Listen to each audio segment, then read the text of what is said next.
తాను స్థానికుడిని కాదంటూ గుంటూరు వైకాపా ఎంపీ అభ్యర్థి మోదుగుల వేణుగోపాల్ రెడ్డి చేసిన ఆరోపణలపై ఎంపీ గల్లా జయదేవ్ మండిపడ్డారు. మోదుగుల తెలుగుదేశం పార్టీలో ఉంటూ వైకాపాకు కోవర్టుగా వ్యవహరించారని దుయ్యబట్టారు. ఎంపీగా నియోజకవర్గానికి 1000 కోట్ల రూపాయలు తీసుకొస్తే దుర్వినియోగం చేశారని ఆరోపించారు. 500 crores నేను సెంట్రల్ గవర్నమెంట్ ఫండ్స్ తీసుకొస్తే సీఎం గారు ఇంకొక 500 crores దాంట్లో పెట్టి 1000 crore ప్రాజెక్ట్ ఎంతో ఇంపార్టెంట్ ప్రాజెక్ట్ మనం మొదలు పెట్టిన తర్వాత 3 తోడు దొంగలు మాదిరిగా వాళ్ళు east MLA, west MLA, Prathipadu MLA project ని డిలే చేశారు.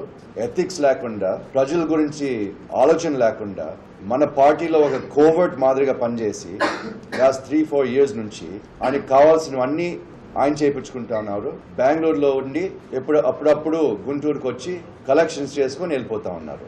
ఆయన పవర్ అంతా ఎంజాయ్ చేసి పార్టీని డ్యామేజ్ చేసి బయటికి వెళ్ళిపోయారు. అట్లాంటి వ్యక్తిని ఒక పబ్లిక్ రిప్రజెంటేటివ్ గా మన పార్టీలో పెట్టుకునే దానికి నాకే షేమ్ఫుల్ గా ఫీల్ అవుతున్నాను.